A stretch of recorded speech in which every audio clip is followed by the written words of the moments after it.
Hello दोस्तों।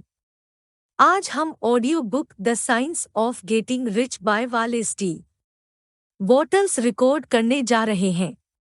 Recording शुरू करने से पहले हमारे चैनल वेक टू लर्न को सब्सक्राइब कर लें। इस अद्भुत पुस्तक के दूसरे अध्याय के साथ शुरू करें। अध्याय 2। रिच होना एक विज्ञान है। वहाँ अमीर होने का एक विज्ञान है, और यह एक सटीक विज्ञान है, जैसे बीजगणित या अंकगणित। कुछ कानून हैं जो धन प्राप्त करने की प्रक्रिया को नियंत्रित करते हैं। एक बार जब ये कानून सीख लिए जाते हैं और किसी भी आदमी द्वारा पालन किया जाता है, तो वह गणितीय निश्चितता से समृद्ध हो जाएगा। धन और संपत्ति का स्वामित्व एक निश्चित तरीके से चीजों को करने के परिणामस्वरूप आता है। जो लोग इस निश्चित तरीके से काम करते हैं, चाहे उद्देश्य पर हो या गलती से, अमीर हो जाओ। जबकि जो लोग इस निश्चित तरीके से चीजें नहीं करते हैं, कोई फर्क नहीं पड़ता कि वे कितनी मेहनत करते हैं या वे कितने सक्षम हैं, गरीब बने रहें। यह एक प्राकृतिक कानून है जो हमेशा प्रभाव की तरह पैदा करता है, और इसलिए कोई भी पुरुष या महिला जो इस निश्चित तरीके से चीजों को करना सीखता है, वह संभवतः समृद्ध होगा। उपरोक्त कथन सत्य है, निम्नलिखित तथ्यों द्वारा दिखाया गया है। अमीर होना पर्यावरण की बात नहीं है। के लिए, अगर यह होता, कुछ पड़ोस के सभी लोग अमीर बन जाएंगे। एक शहर के लोग सभी अमीर होंगे, जबकि अन्य शहरों के सभी गरीब होंगे। या एक राज्य के निवासी धन में रोल करेंगे, जबकि आसपास के राज्य गरीबी में होंगे। लेकिन हर जगह हम अमीर और गरीब लोगों को एक ही वातावरण में और अक्सर एक ही व्यवसाय में लगे हुए देखते हैं।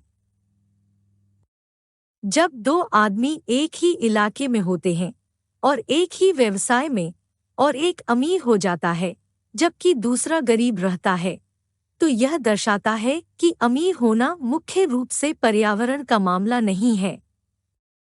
कुछ वातावरण दूसरों की तुलना में अधिक अनुकूल हो सकते हैं, लेकिन जब एक ही व्यवसाय में दो पुरुष एक ही पड़ोस में होते हैं और एक अमीर हो जाता है जबकि दूसरा विफल हो जाता है, तो यह इंगित करता है कि अमीर होना एक निश्चित तरीके से चीजों को करने का परिणाम है।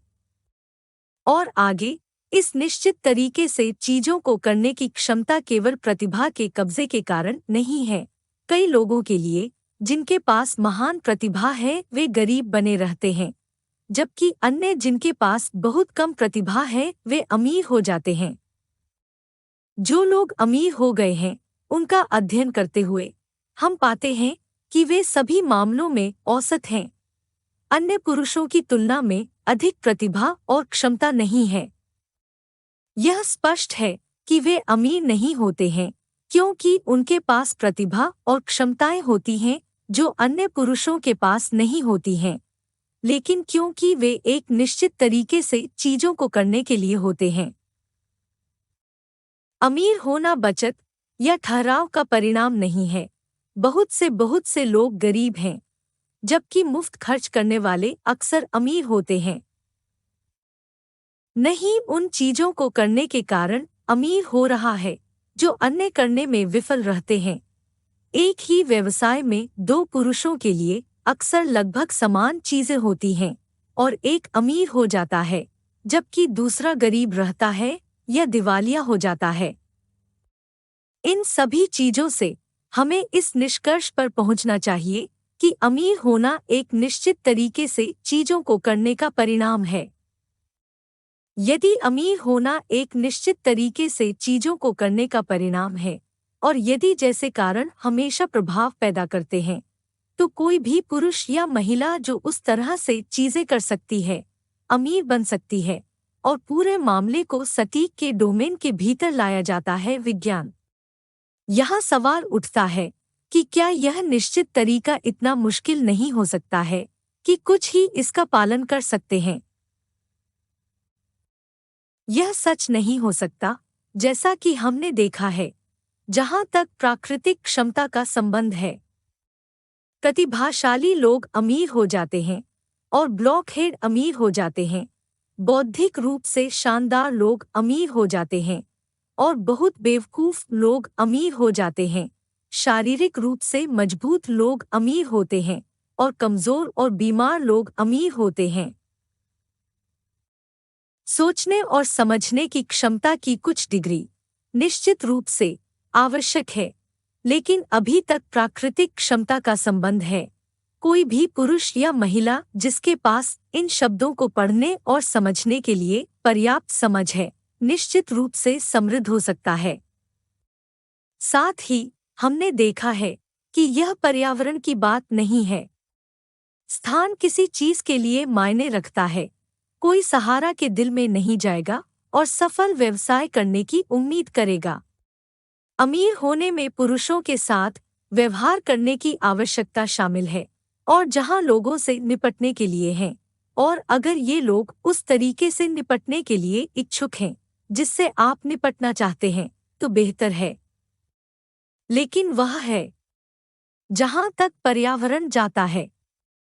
यदि आपके शहर में कोई और अमीर हो सकता है, तो आप कर सकते हैं, और यदि आपके राज्य में कोई और अमीर हो सकता है, तो आप कर सकते हैं। फिर यह कुछ विशेष व्यवसाय या पेशे को चुनने की बात नहीं है। लोग हर व्यवसाय में और हर पेशे में अमीर होते हैं, जबकि एक ही व्यवसाय में उनके अगले दरवाजे पड़ोसी गरीबी में रहते हैं।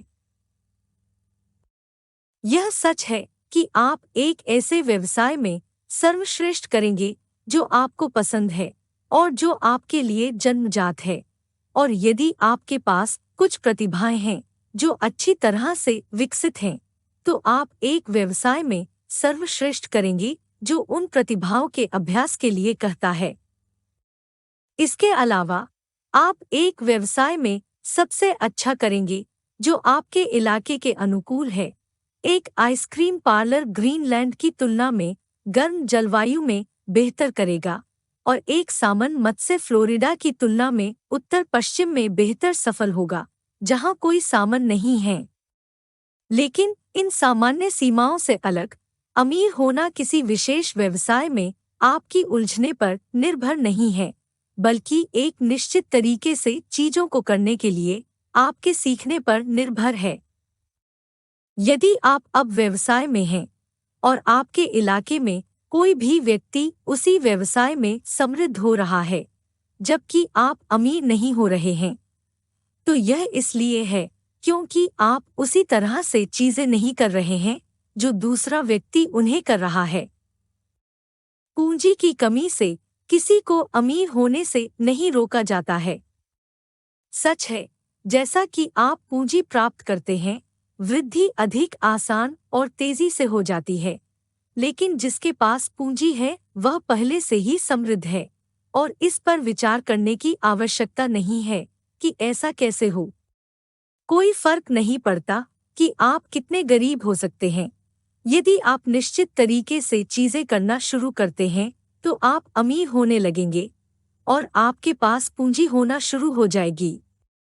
पूंजी प्राप्त करना अमीर होने की प्रक्रिया का एक हिस्सा है, और यह परिणाम का एक हिस्सा है जो निश्चित रूप से निश्चित तरीके से चीजों के करने का अनुसरण करता है। आप महाद्वीप के सबसे गरीब आदमी हो सकते हैं और कर्ज में गहराई से हो सकते हैं। आपके पास न तो दोस्त हो सकते हैं, नहीं संसाधन, लेकिन अगर आप इस तरह से चीजें करना शुरू करते हैं, तो आपको अचूक रूप से शुरू करना चाहिए। अमीर हो जाओ जैसे कारणों से प्रभाव की तरह उत्पादन करना चाहिए। अगर आपके पास कोई पूंजी नहीं है, आप पूंजी प्राप्त कर सकते हैं। यदि आप गलत व्यवसाय में हैं, आप सही व्यवसाय में उतर सकते हैं। यदि आप गलत स्थान पर हैं, आप सही स्थान पर जा सकते हैं, और आप अपने वर्तमान व्यवसाय में शुरुआत करके और अपने वर्तमान स्थान में कुछ निश्चित तरीके से काम करने के लिए ऐसा कर सकते हैं जो सफलता का कारण बनता है।